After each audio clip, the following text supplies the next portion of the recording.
Yo, I posted this a while ago, and it did not get as many votes as I thought it would be. And two of them that have the most votes are tied, so I'm gonna go ahead and do the tiebreaker, I guess. Uh, uh, hmm. We can do.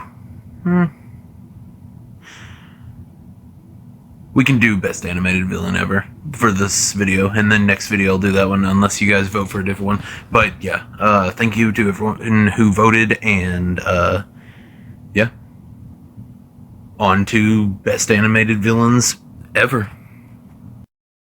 Okay, first of all, there are a lot of animated villains out there, and I probably am going to end up forgetting some of them in this video.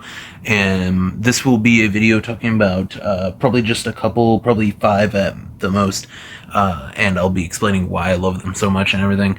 And if I forget one, then absolutely tell me in the comments, and I'll do a part 2 if y'all want it. So yeah, let's just jump into the first one I'm going to talk about, which is Skeletor. This is the villain found in He-Man and the Masters of the Universe. Whether it's the 80s version, which is a very funny, comedic villain that always badmouths his underlings, always saying, "You blathering boob," or something to that effect, to Beastman in particular. Beastman always gets the brunt of his abuse. But yeah, he's a really good villain. He is a wizard, warrior, slightly a warrior, a warlock wizard, necromancer in some episodes, tech whiz in some episodes. He's a master of all trades, honestly. But there is this version, which I think is absolutely amazing. It's the more comedic, campy type of villain, and I absolutely adore him. But there's also another version in a series that takes the 80s version and, well, in the early 2000s, it made it more modern and actually kept a lot of the roots that made the 80s series so beloved. Even the ending credits where He-Man would tell what the lesson was at the end of some of the episodes was kept, but to make it more adult, I guess, more mature, and less episodic, I guess, more like it followed an actual story. And that Skeletor is the Skeletor from He-Man and the Masters of the Universe 2002, which is an amazing series. If you haven't seen it, you need to watch it. The Snake Man arc is really good. The first seasons are really good. All of it is amazing. The episode where it shows King Grayskull fighting Hordak is one of my favorite episodes of just in general of anything. And I think that this Skeletor is absolutely deserving of one of the best villains titles. Like, genuinely, he's one of the greatest villains I think I've ever seen. But yeah, I think I've talked about Skeletor enough. He might get his own video in the future, just a full-on lore video, but until then, this is the end of me talking about him, so look at him, gaze upon his beauty, and let's jump on to the next one.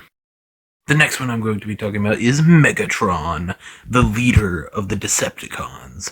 This is a true menace, especially in the movie where he kills Optimus.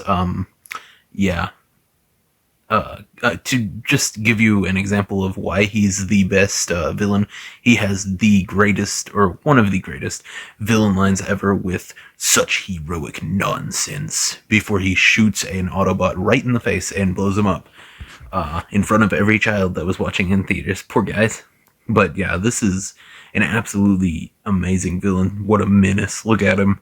But yeah, no matter what version of Megatron it is, it's really hard to find one that isn't an amazing villain. Right after Megatron comes Starscream, a impish little Decepticon that is always conniving and scheming, always trying to get an upper hand against both the Decepticons and the Autobots. He will stab you in the back before he gives you a handshake. He would rather do a sneak attack and then run away like a wussy than actually be a true warrior or a true friend. So, I mean, he is the epitome of a true villain, like a truly hateable villain, because he does horrible things, and then runs away. I, I don't know. He's a cowardly little imp, and I love him. He's one of those characters that you love to hate, or you just can't help but love, because he's awesome, honestly. Especially this version. This version right here is the one that I grew up with. I don't remember what the Transformers series is called. I think it was just on the Hub. I don't even know if the Hub is this thing anymore. They showed the My Little Pony Friendship is Magic stuff, and they showed this right here. And I loved this show, but this is my favorite version of Starscream by far. I'll have to. It might have been something of the Spark, maybe. I honestly don't know, but this is the best version of Starscream by far. I brought up My Little Pony, so I am obligated to talk about this little god of chaos and mischief, Discord. This is an amazing character. He's the wackiest, both most evil and most likable villain ever. He's like Loki and Bill put together, like Bill from Gravity Falls. But yeah, he's just a really likable villain, to be honest. I don't know. And I talked about My Little Pony just in the last segment, so I had to bring him up because his design alone makes him look really cool, but also goofy, and I don't know, I just love the design. I brought up Gravity Falls in the last section, so you know for a fact that I had to bring up Bill Cipher. This is a true demon of chaos, an interdimensional creature that is set on making the world weird as possible. Not good weird like me, bad weird like all of your holes on your face and other body parts switched in places and organization. Yeah, he does that in this show. This was made by Disney. Bill Cipher is such a good villain. Oh my god. He might be their best villain, honestly. Well, maybe. Hades might just take the cake whenever it comes to best Disney villain. For me, at least. This is definitely top 3 right here. Hades is just so charismatic and obviously an awful person, but you can't help but just root for him just a little bit because of how charismatic and funny he is. And with 2 bumbling buffoons of little imps that follow him and do his bidding, you can't help but feel bad for him because they're so stupid and awful at their job. But yeah, Hades is absolutely one of the greatest villains ever. Whenever I said Hades was top 3 Disney villains, this right here is number 1, for me at least, and it should be for you as well. Ursula is a sea witch, and she's awesome. She takes down Poseidon, or whatever he's called in My Little Mermaid. I almost called it My Little Mermaid, oh my god. Little Mermaid. It takes a ship being stabbed through her stomach, one of the most, yet again, a gruesome moment in Disney, which I can understand that because it was old Disney, but Gravity Falls doing what it does just seems weird for whenever they were like newer like that. Like it's newer stuff than this.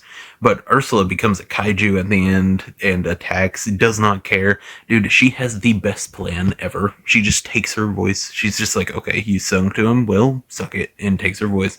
She is awesome. A great villain.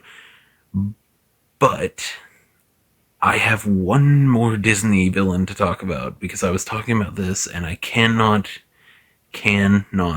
go without talking about this villain.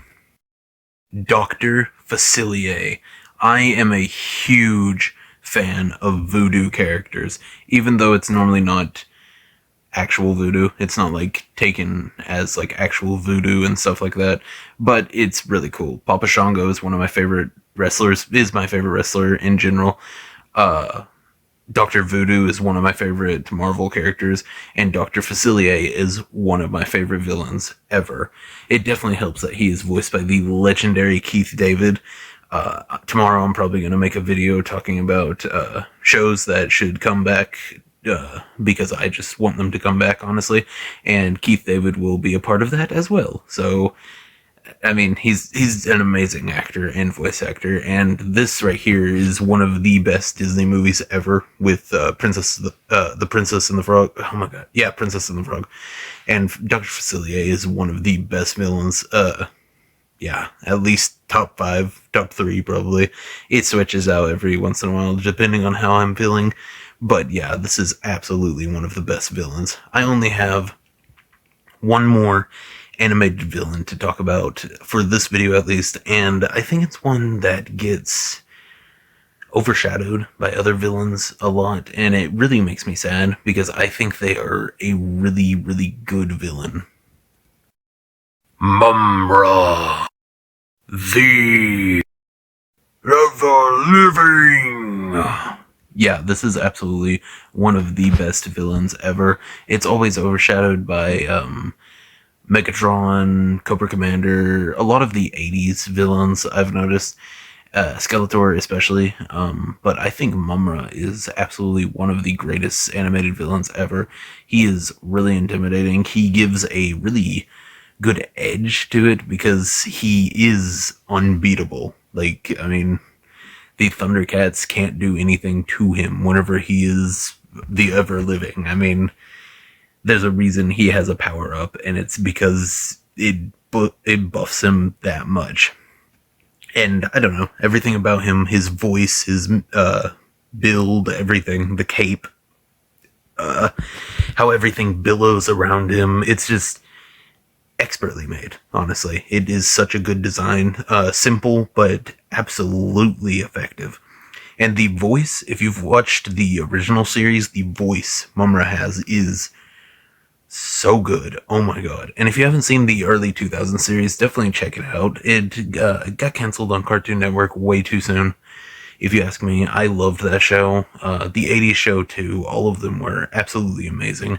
And I think you should totally go and check them out.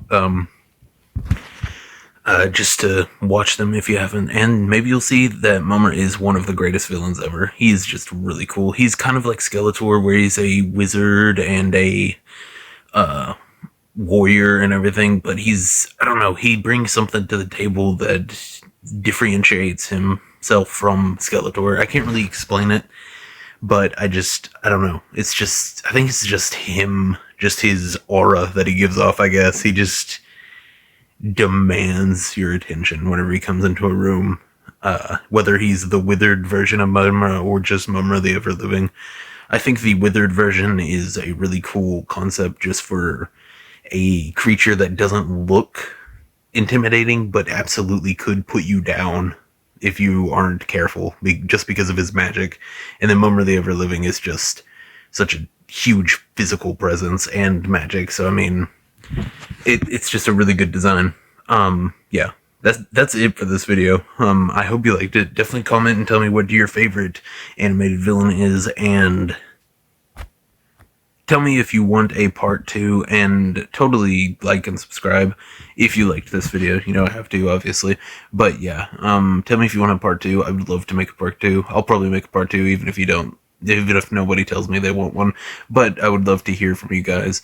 So yeah, tell me what you think, and see you.